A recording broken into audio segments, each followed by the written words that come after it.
All right, so good evening, everyone. My name is Lauren Studgeist. I'm the general manager at Schuler Books in Grand Rapids, which is a sister store to Nicola's Books. I want to thank you all for joining us tonight. Before we get started, I'm going to share a few housekeeping items with everyone.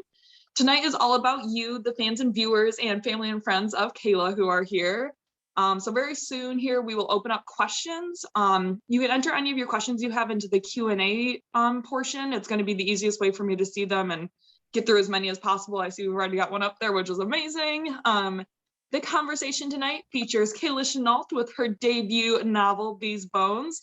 You can purchase your copy at schulerbooks.com or nicolasbooks.com, or support us by getting the audiobook via libro.fm. We'll post the links in the chat at the end of the event. I'm unfortunately on my phone, so it'll be a little bit harder for me to do that. So if Alana, by any chance you have those links, if you want to post those, that would be wonderful. We're going to go ahead and do the introductions, and we'll start with a conversation between Kayla and myself. If you have any questions come up, go ahead and ask them in the Q&A section. This goes without saying, but please remember to be respectful and mindful of your questions. It's amazing. It's an amazing book. I have read it. We won't spoil anything though, because even though the ending is insane, we won't talk about it. No. Now, without further ado, the main event. Kayla Chenault is a practitioner of Black Girl Magic and holds a master's in creative writing from Eastern Michigan University. When she's not writing, Kayla is found at the museums where she works, or telling everybody about the history of popular music and social dance. I would like to know more about that maybe too. Of course. She's a former line editor and contributing writer for Cecile's Writers. Is that Cecile's? Perfect. Her previous work can be found in the Blue Pages Journal and Honey and Lime Literary Magazine. Hello, Kayla. Thank you for joining us. Thank you for having me. I'm so excited. Awesome. Thanks, Lana, for posting those.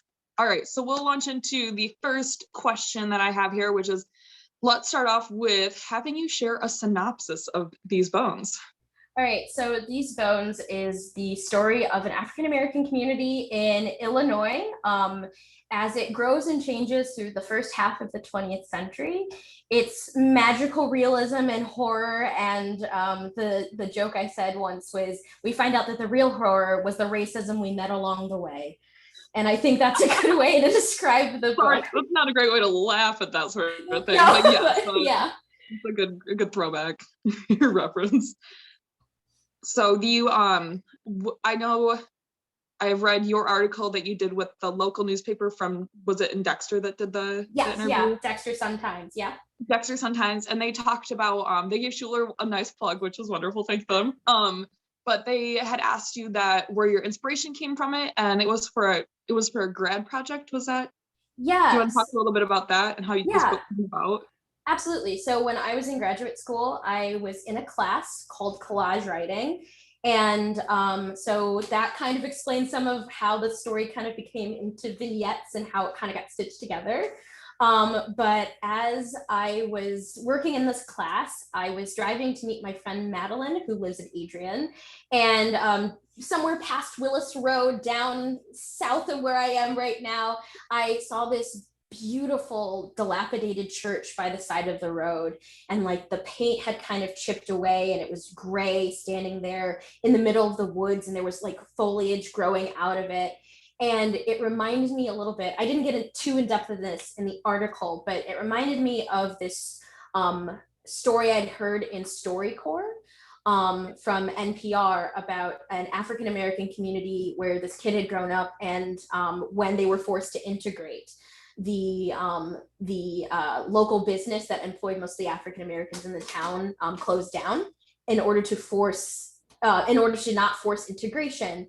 And it was the combination of seeing this church and thinking to myself, what would it be like for somebody who has not been, who saw this church when it was in its glory, would maybe had weddings or funerals or family events there, to see it today, and remembering that story about this forced integration in this community kind of falling apart because of this, that kind of became the genesis of this story.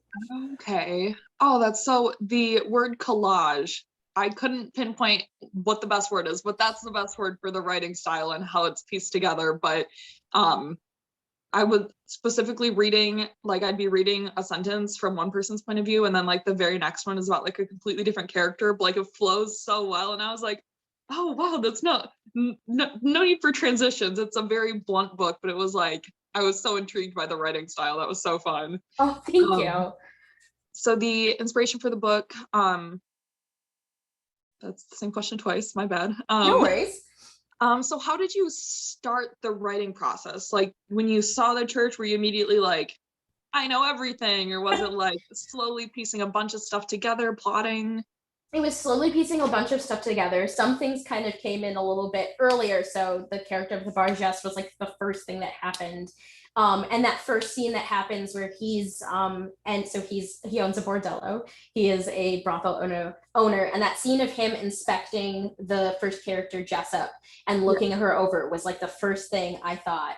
And then interesting. That stayed at the very beginning. That is so cool. Yeah. Okay, But then things started to evolve and change, even through various edits and first drafts. There was a lot more emphasis on specifically Esther as a character, she's a very major character. No spoilers, but there was a lot more emphasis on what she was doing and what she was up to in the beginning of my writing process. And slowly but surely, I kind of pulled away from her, and there was a lot more emphasis on the character of Juan Hope or Fit. But as I kind of developed, I realized there were these other characters that lived in this community whose stories were not being told and whose voices were not being heard, that I was really excited about. And soon it became kind of the clash of these bigger forces around the entire community, and not just like these 3 or 4 characters that I had originally focused on. right. Oh, that's so interesting, because that's like one of the things that was the most like intriguing and made you really focus when you're reading, is the amount of characters and like how they're all connected and everything. And I don't know how well you can see no spoilers, but I was like taking notes of like exactly who was related to who, and like how their stories connected, and why they were a spooky person or not a spooky person. So yeah, the intertwining of the characters. So you just kind of like sat down, would do this as like a Say that one more time. Is that what it was? You had this like you were going to do it for a school project? Is that like what it was for? Yeah, so I sat down, and it was actually my master's thesis at first, and that's what it kind of became. And also originally there was a lot more collage, so there's some folks who are on the call right now who are actually a part of the original document, where there were pictures, and they were featured in pictures and things like that. And I really want to thank them, because it was a really great experience to kind of have that kind of formulate as I was writing it. And so as a master's thesis project, it was really kind of an exploration of like, what kind of genres can we pull in, and what sort of different aspects we can go with. And then as I went back to re-edit it, because I was just like, I love this story, and I love this place, and I love this community,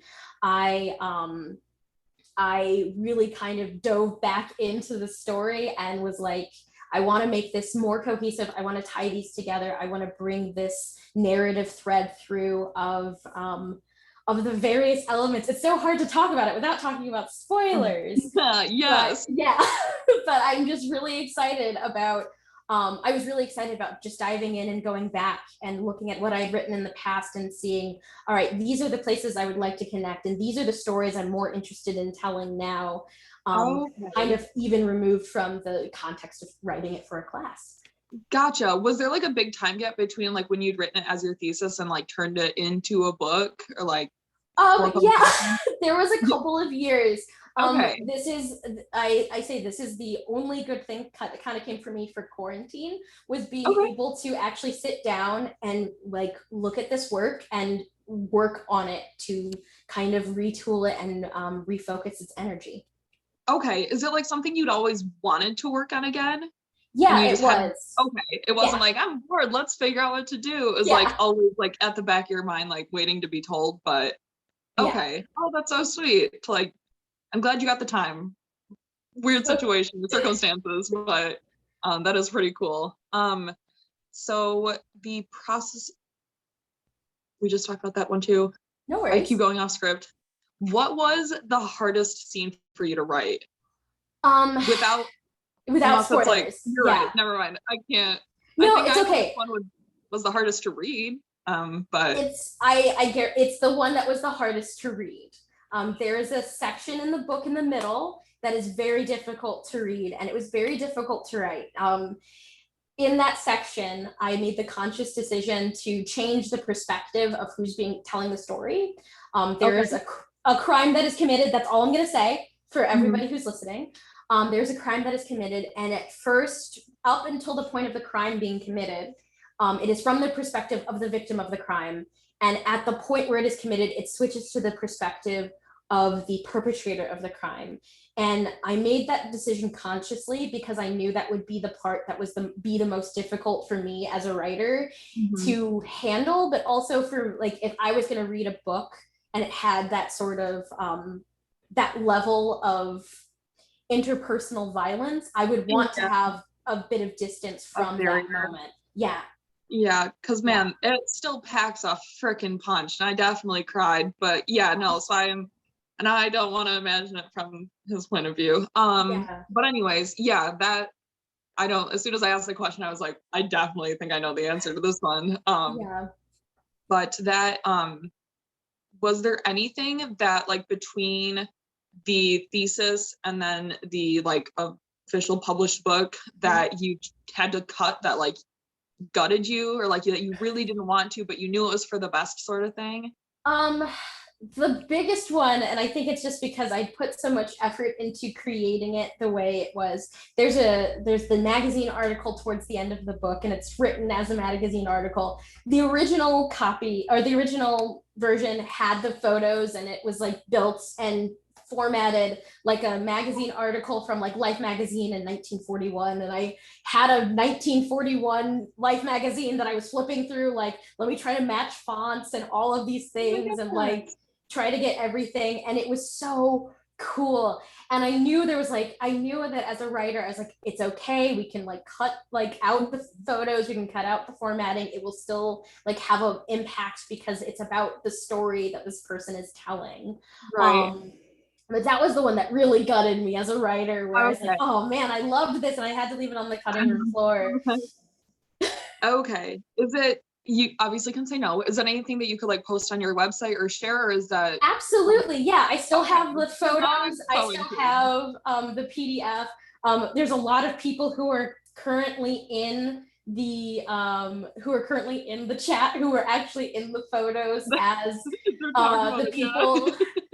So it's been a really, I got to share that with them, but I don't think they've all seen it. So I think at some point I will post those because it was really cool. It was really great being able to work on that. Right. Oh, that sounds so creative. Like what a cool idea for a class to begin with. And then like the idea of like actually pulling in like historically accurate like portrayal of a magazine. Oh, that's so cool. Yeah. So what genre would you say your book is? So I cannot pinpoint it. I kind of felt like it was magical realism, that like that blend of like the normal things that are happening in real life with the kind of fantastical elements being thrown in, and a little bit of literary horror thrown in as well, and folklore. That is also another thing that came from the beginning. In the very beginning, when I was writing this, I wanted to take elements from English folklore and put them in an African American story. It's kind of a way to subvert some things, which is why the pimp is named the Bargess, which is like the Grimm or the black dog of English myth. I had to Google that one. Yeah. I've never heard that word before, but that was, I Googled it. I was like, no, he's going to be a spooky character. Oh, geez. Okay. That's so sweet. So yeah, it's kind of like a blend of all those things. Right. Okay. So it's because like when I had first read the back of it, I was like, oh, this is going to be a horror book. Like, I don't know, something about like the synopsis. I was like, this seems kind of spooky. But then I was reading it, I was like, this is everything. I was so good too. Like I couldn't pinpoint. Alana and I were talking about it today, and she was like, you gotta ask her what she thinks her genre is, because we couldn't figure it out. No worries. So I feel like maybe you've answered this a little bit, but what was your favorite part of writing the book? Not necessarily the thesis, but the book. My favorite part of writing it, I think, was again finding those through lines and the specific parts. I'm one of those people who loves the idea of so I'm a public historian is my day job. I work at museums, as it says in my biography, and so I love like bringing in actual history. So one of my favorite parts to even just write that was a part of the book but not a part of the thesis was the chapter, the chapter that's written as the autobiography of the rhythm and blues, which is a book within a book about all these different blues artists, and one of the characters who's from this town of the Bramble Patch is featured as a blues artist. And that was just so much fun to write because that got to bring in my like really obscure love of early 20th century like music and recording and all of the like cool blues music I'd been listening to over the years, and like, yes, let me write this character and like all of these things. And she goes in, she interviews him, and it like I got to live out like my Alan Lomax fantasies because in a different life I got to go around and record people playing their like cool music. Oh, that's so sweet. Okay, yeah, I'm not well versed in the blues or anything, so I didn't catch that one. But no, that is so cool, like be able to pull in like things that you're passionate about into other things you're passionate about. And that just like makes the whole idea of like the collage like even more rich, I guess.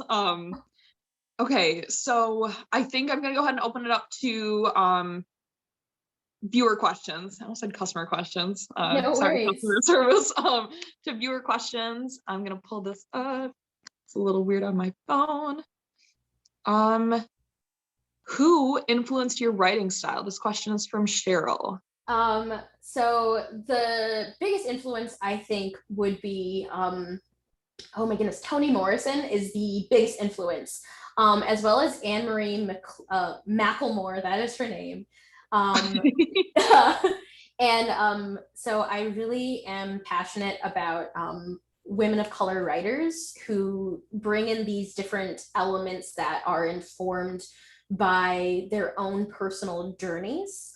And so those have been my biggest influences. There is one part, which is the part hymnal, that is definitely influenced by reading Faulkner, because I went through a huge Faulkner phase, and trying to take a voice, trying to bring forth a voice of a character who would not be able to necessarily formulate all of her thoughts in the most cohesive way as a child.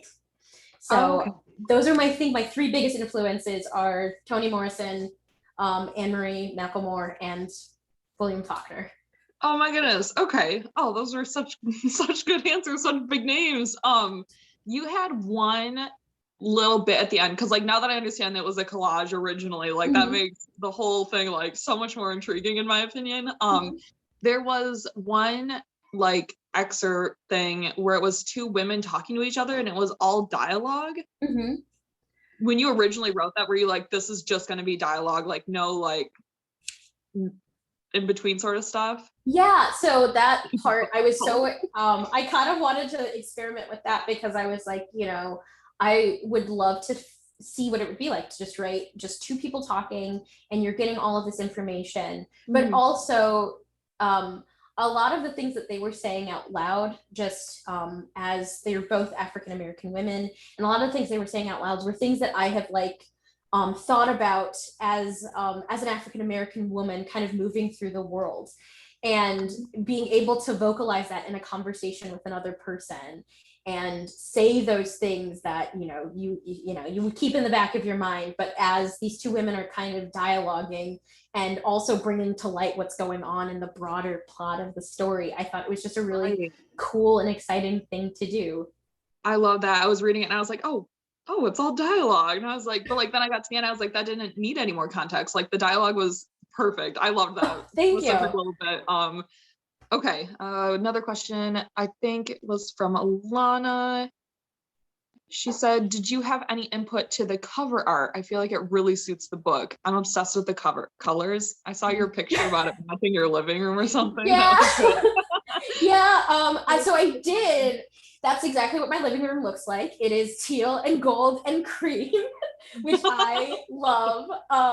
So I did get a chance to talk it out with my publisher a little bit, and then they had three artists send mock-ups, and that was the one I immediately fell in love with, and I liked elements of each of them, but that one I think was just kind of the perfect amalgamation. And also teal was my favorite color, so it just kind of was immediately like, yes, this is perfect. I'm so excited to jump in. Yeah, almost, I don't want to give anything away. Never mind. I won't talk about it. No worries. We won't talk about it. I really like the sky of it. You can discern what I mean by that. Yes, I do. Yeah. Jenny has asked, do you have any other books on the horizon? Do you think this is a series that could be birthed? She's very excited for you, and she says this is brilliant. Oh, thank you, Jenny. I do. I don't think that this is going to be necessarily a series, though part of me wants to go back to this the book within a book, and write that, because I just find it very interesting and fascinating.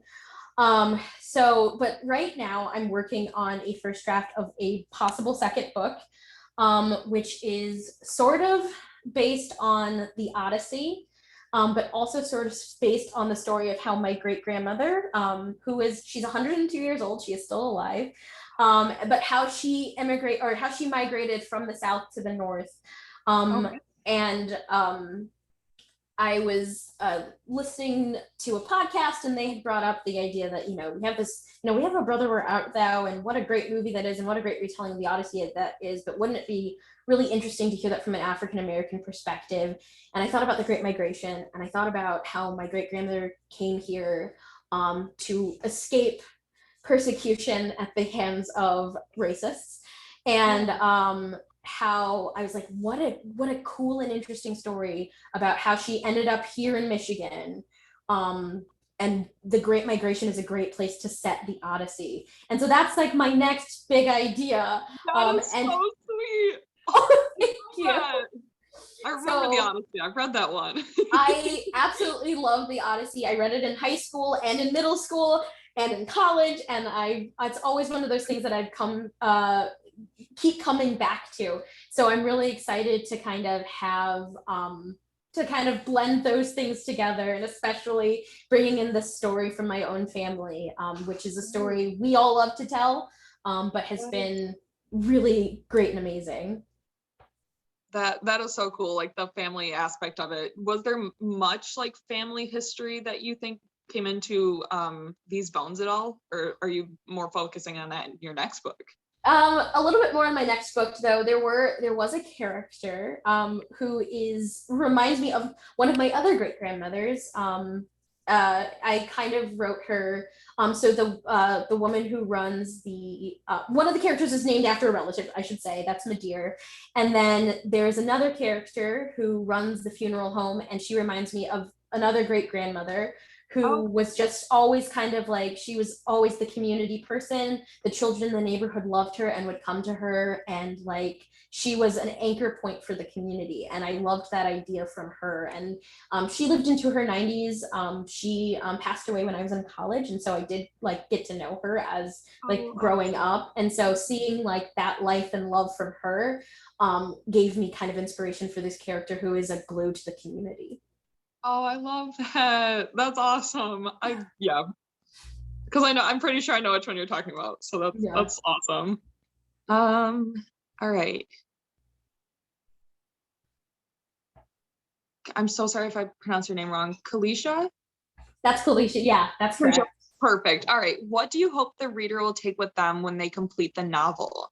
Ooh, that's a big question. That is a big one. Yeah, and Kalisha, that is such a Kalisha like deep dive question. I love that. I hope that they take away. The book can be kind of bleak, but I want the reader to take away a sense of hope that I think one of the themes of the story is, despite the fact that what these folks are going through, which in various places is very difficult and scary and hard, that there is always going to be this sense that well, there's a refrain that's in the book that comes from the old Negro spiritual, which is these bones are going to rise again. And that there's always this refrain throughout the book that no matter what happens, that they will always come back. There will always still be life in this place where people have tried to sow death, and they're still reaping life despite that. And I hope that readers take that away from the book. Oh yeah, like there's definitely like you said, it's a pretty bleak novel. It's like, but like the end of it does have that hope. Like it starts like a little bit of revenge here, a little bit of people doing really good things here, and it's like, oh, not everything is terrible, and these people, like, they've got their legacy and stuff, and they're here to stay. And yeah, I loved the first time I read These Bones Are Gonna Rise Again. I was like, haha, I know where the title came from. I was like, that's perfect, because it just keeps popping up over and over again in the novel. All right, what are we doing? I just hit the wrong button. All right. Oh, okay. Anonymous asks, you wrote this book in the pandemic. How has releasing your first book during a pandemic been for you? It's been really interesting. There have been like particular challenges. I think, one of the things I really was hoping for was that, especially for today, I'd be able to meet with people, but also I'm a little bit, I'm optimistic because there are folks who are in this chat who would not be able to be in Michigan, who are able to hear me talk about this and ask me questions and be here and support. And I'm really like thankful for that. It's been, the other thing about being in the pandemic is it's actually given me a lot of time to edit, because I'm at home. So I used to have a really long commute. And so I wouldn't necessarily have the time and energy to be able to go home and edit pre-pandemic. So that has actually been kind of a blessing in disguise. But also it's been kind of challenging because I haven't been able to necessarily interact in the ways I want to with audience and with publishers and with my publishing team and all of these things that would be kind of, cool and dynamic if I was able to go places and do things and not have people cough on me. But yeah. Yes. Okay. No, I'm glad that it's always nice to hear like stories where people like did awesome things during everything, because it's a really good book and I'm glad that it happened. Oh, thank you. I feel like I just keep hyping it up, which is awesome, but also, all right. Patricia asks, who were some of your favorite writing teachers that you had and why? Yeah, and I know she kind of caveated specifically at Eastern Michigan University. So I don't think I had a single writing teacher that was not at least helpful and in shaping me and kind of helping to mold me into the person that I became. I'm going to give specific shout outs to a few people, but since you asked about Eastern Michigan specifically, we're going to say Matt Kirkpatrick, Christine Hume, Carla Harriman, and Rob Halpern were my 4 professors at Eastern Michigan University. They were phenomenal, particularly Matt Kirkpatrick, who is specifically thanked in the dedication to the book. He was my advisor for this project, and from the word jump, the first words he read, he was like, I like this, I hope you turn this into something bigger. And so I was like, I will absolutely do that, because I wrote the original, he taught the collage class, I wrote the original assignment for him for his class, and it was absolutely phenomenal. I also I've had a lot of teachers throughout my other places. So my undergraduate, I had 3 phenomenal teachers: Brent Klein, Jeff Bilbro, and Jack Baker. And then I had phenomenal teachers in high school, who are so numerous, and so many of them are here.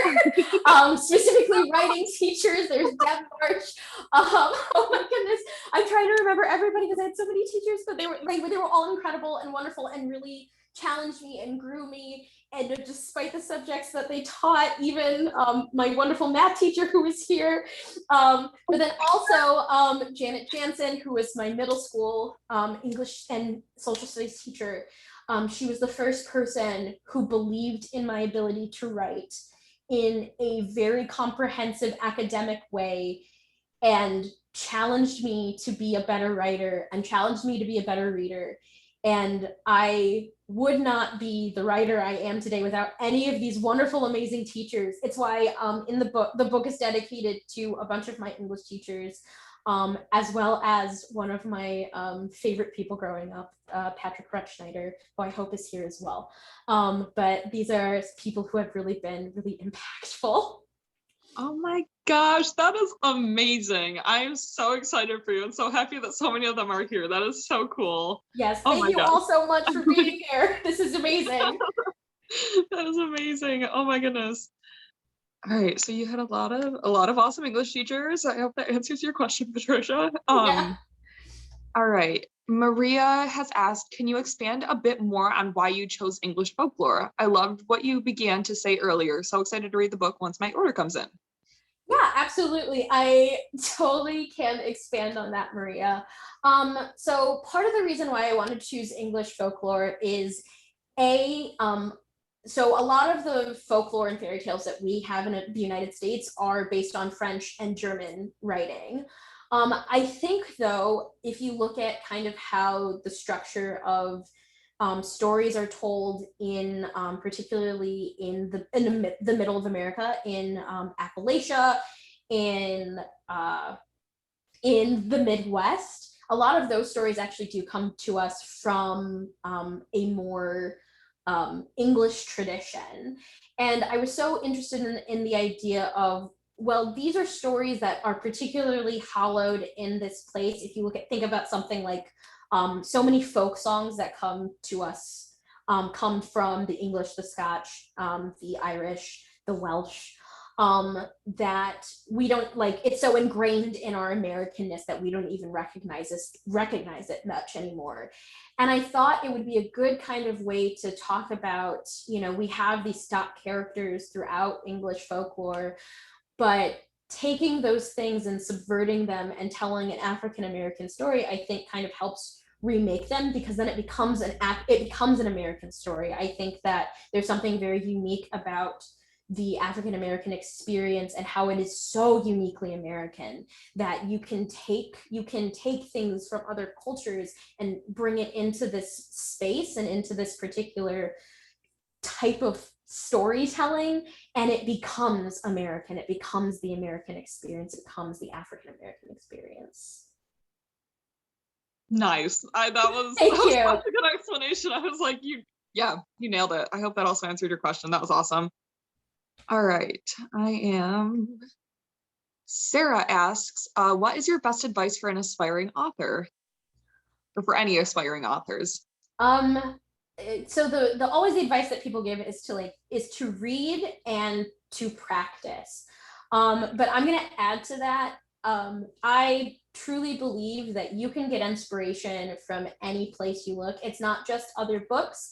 I think, watching an interesting YouTube video or going outside in nature and walking around and just experiencing the things around you and having interesting conversations with your family and friends. One of my professors from college, Dr. Paul Patton, he is a very prolific scriptwriter, and one of the things that he would often do was he would tell us to go find the local newspaper and read stories from the local newspaper that you find interesting, and tease out that story and kind of see what there is there, and find inspiration from all of those different places.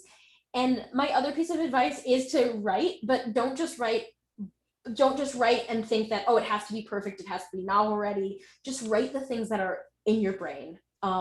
You'll find that as you kind of develop your voice and develop your writing, that it begins to kind of work out, or you'll begin to kind of work out how you want to write, and eventually those stories will start flowing out of your brain. I find there's always a nagging voice in my head that's like, we should be working on this, we should be doing this, and the characters I have to live, let me do this thing, and that sort of thing, and you'll develop that over time. I'm personally not a writer, but listening to people talk about how their writing processes are and everything, I'm like, that creativity is just so inspiring. It is so cool. I was wondering, I had a question about, do you think any future books you'll write in the collage sort of style, or do you think you'll switch it up a little bit? I think I would like to switch it up a little bit. I think the next one is going to be a bit more collagey, just by nature of how it's kind of being written right now. But we'll see. I hope that I want to keep expanding and trying new things and seeing where things go. Okay. Oh, nice. Sorry, I keep like pausing to find more Oh questions. no, it's okay. Bethany asks, is there a character in these bones that you see yourself the most in? Ooh, that is a really good question, Bethany. That's also a very Bethany question. Um, I don't know. I think I see parts of myself in all of the characters. I think specifically, I see a lot of myself in like the bookishness of One Hope slash Bit. I think there's parts of JJ, interestingly enough, because he is the character who probably does not resemble me the most, but towards the end, I think he has the most of my voice at Okay, the that, end. yeah. Yeah. But he definitely, if you read the book, he's the character that starts out the least like me, least likely person, but I think he's the person that ends up having that. Also, Bethany was one of my beta readers, so she actually would also know that character as well. Okay. But it's been a really interesting, or it's kind of interesting to think about that. I think there's like little smatterings of me all over the book, but I think those two characters might be the most. Okay. Oh, that's so interesting. Is there more? Okay, never mind. We Yeah. can't spoil characters. I was gonna ask more about how you're like One Hope, but that's a different conversation. Oh, no worries. All right. Patricia asks, it's really easy to get stuck in one part of the storytelling process, world building or character development or backstory. How do you get out of those deep dives and back into writing the whole story? I do a lot of free writing, just trying to get as much out onto the page as possible, because I truly feel as though if I get too stuck in things, too into a rut about like backstory and just being like, I've gone too deep down this rabbit hole, I'm like, okay, let me climb out of it really quickly and just write anything else. And it doesn't even have to be that related to what I'm working on, because if it comes down to it, if I'm like, oh, this sounds really good or this feels really good, I can reintegrate it into the story later. But I just feel like, and I actually was kind of struggling with this the past couple of weeks with my new book, where I was just getting down this rabbit hole of this one character, and then I was like, okay, you know what, I'm gonna put this character aside for right now. She's a great character, we'll focus on her later, let me write anything else about anything else. And I will and then I can try to climb out of that and figure out what comes next, so I can get back to the process of writing the story. And eventually I can go back to that hole when it's less like, oh, I'm spiraling down into it, and more like, oh, I see it for what it is, and these are the parts I need to take from it. So you, speaking of like the backstory aspect and stuff, so the book takes place over about, was it 60-ish years? 60-ish years, yeah. And is there like characters that you have like way more backstory for than like could obviously be fit into this book that like are live in your head and you're like, that's just where they are forever? Yeah. Tempest and her entire thing, her entire family. Okay.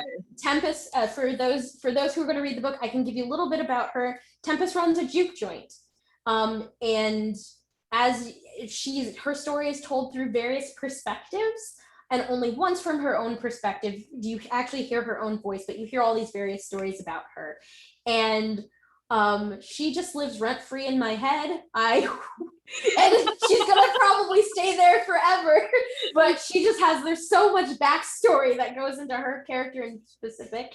And then also Esther, interestingly enough, even though she is kind of a main character, there's a lot more of her story that could be told, and possibly like maybe down the line, maybe I'll go back to her specifically, because she has a lot of interesting things happen to her, and she does a lot of interesting things.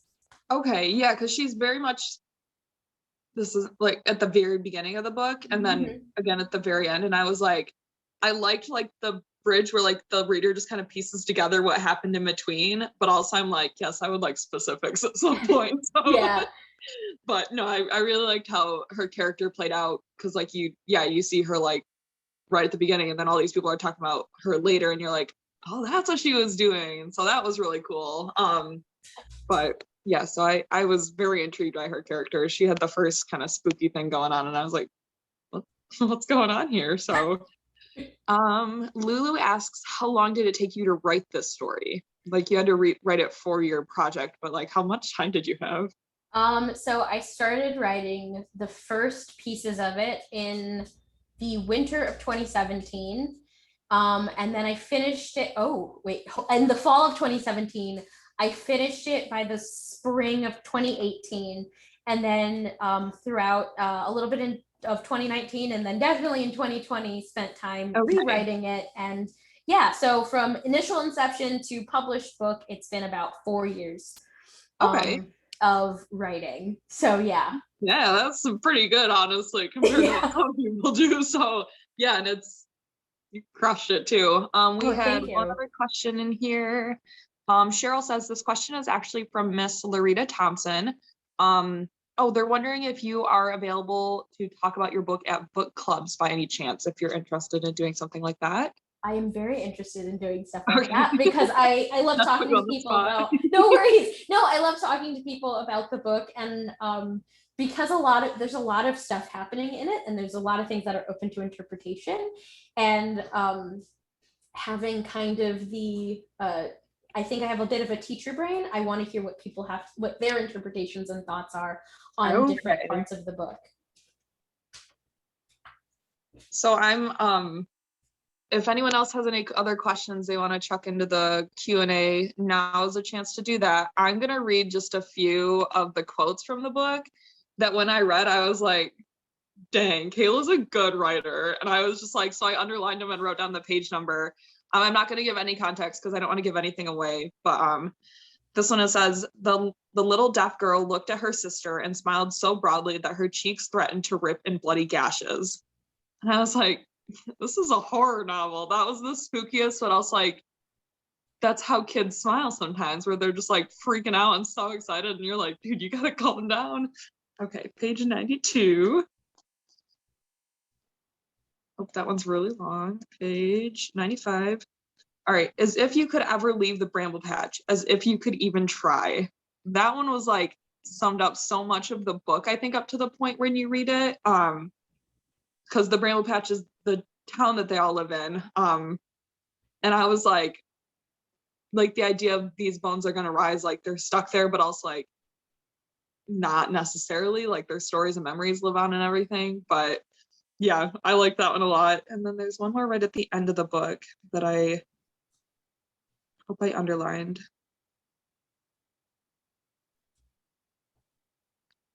I didn't underline the one on that page. Okay, anyways, did you want to read an excerpt from your book at all? Yes, I can, but really quickly, there was one question that ended up in the chat, and it's okay, it just didn't end up in the Q&A, but I wanted to answer it. So James Dudash, Mr. Dudash asked, your setting sounds fascinating. How does faith weave into the story through the church? There are, in this town, oh goodness, I gotta talk about this without giving spoilers. In this town, there are 2 faith communities. One is white, one is black at the beginning of the story. And as, oh goodness, I can't, I know I'm stuck in a spoiler corner. There is a point at which you hear the perspective of two different pastors of the white majority church, or the white church, and it is one of these perspectives is kind of bogged down in the worldview of I am right and you are wrong, and this other perspective comes from a worldview of, I'm open to being wrong. And I think that because the book deals with, comes from a place of a Negro spiritual, because the church is a very large part of the African-American experience, I think that the through line of faith is in there. as you talk about it, and how people can grow if they take leaps of faith and have hope. Yeah, you're right. There's a lot about faith and religion that is very integral to the story. So I understand why you can't talk more about it. But Yeah. It's an interesting way that it's like woven in, and it's not like the main focus, but it's like also the main focus. Anyways, that was so unspecific. Okay, so I've got a couple wrap-up questions. So if anyone else has any last minute things, go ahead and throw it in the chat. I'll check it one more time before we end. Kayla, what are you currently reading? What am I currently reading? I am reading The King of Confidence, which is the book, the biography of James Strang, who was the king of Beaver Island and started a Mormon sect, crowned himself king, ran for the legislation for the state of Michigan, and was killed by the Navy.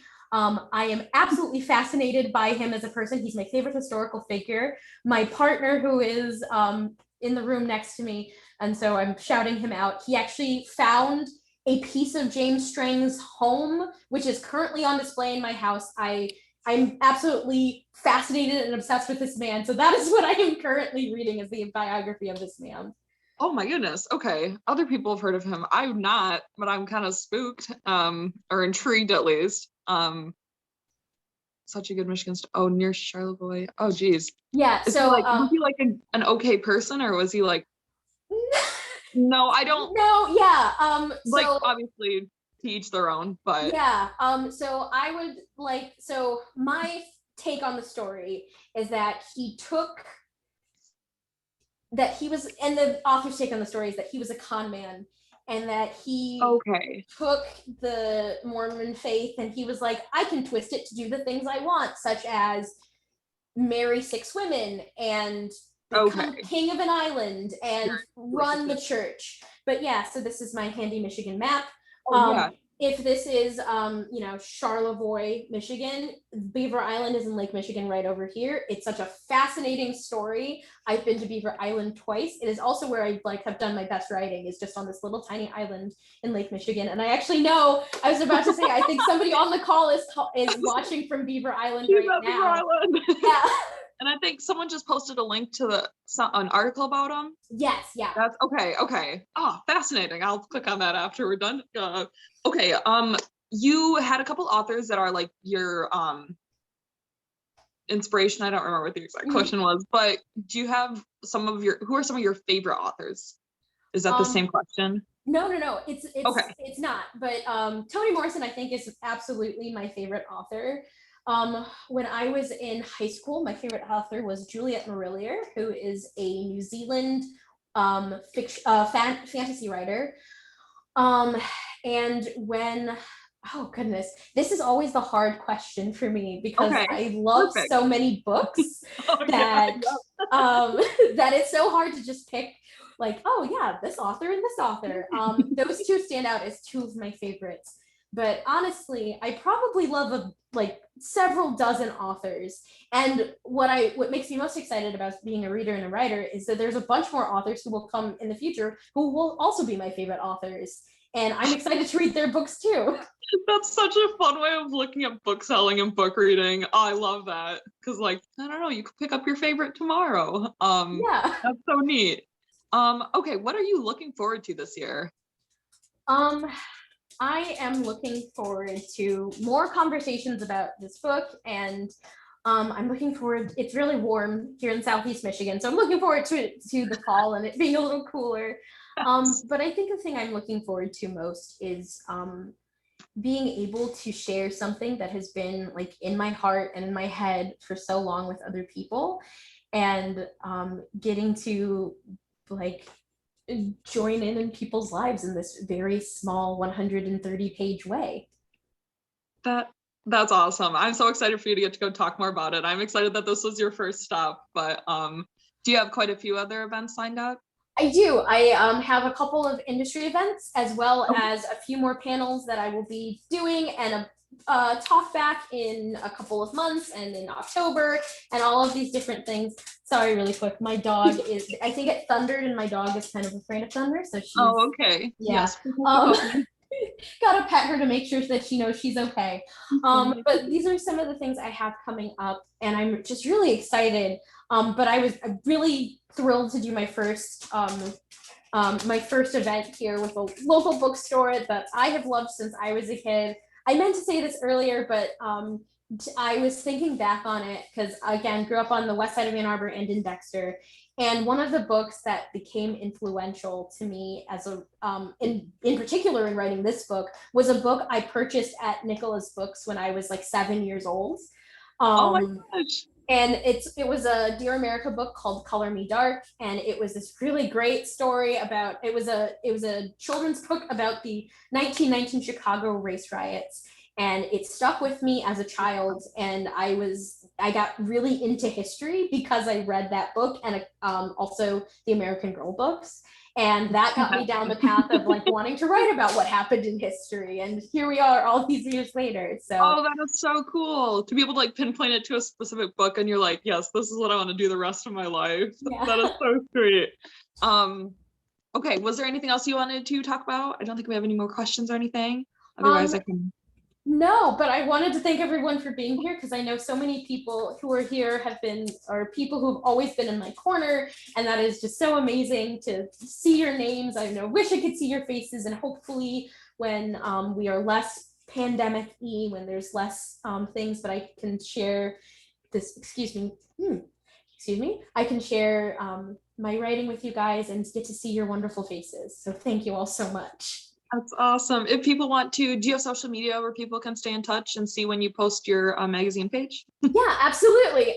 You can follow me on Instagram. I think it's case.c.author or k.c.books, and Facebook at Kayla Chenault. And then on my website is kcwritesbooks.com.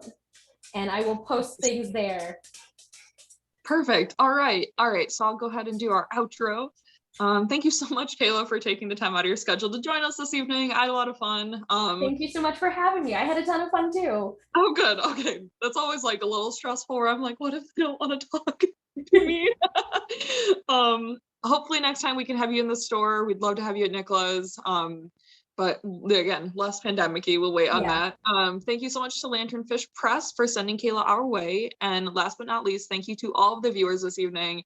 It was so fun to have everyone asking so many questions and stuff, and like people that is just so sweet. The support is heartwarming. Remember to pick up your copy of these bones at nicholasbooks.com or schulerbooks.com. Alana just sent those links in the chat again. I seriously recommend this book. The collage style is so good, and the little just how it all comes together at the end is awesome. There were so many moments where I was like, what just happened? I was like, what? So it's blunt and spooky, but also beautiful and important. I really liked it. We also ship worldwide, so if there's anyone here, we'll definitely ship to Beaver Island. I know that's not outside the country, but for the state even, but we got you. You can also find more information about Nicola Books and Schuler Books upcoming events by following us on social media. Thank you again, Kayla. This was wonderful. Have a lovely evening, everyone. Thank you. Have a lovely evening. It was so nice seeing you all. Thank you all.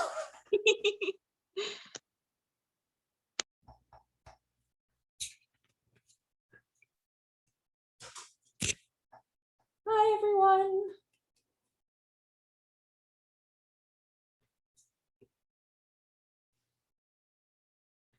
Also, I love everybody who's here as well. Thank you.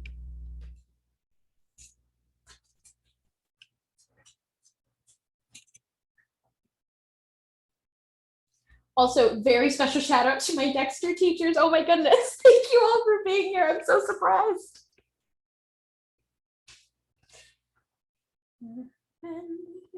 Go Dreads indeed, Mrs. Jansen. Bye all.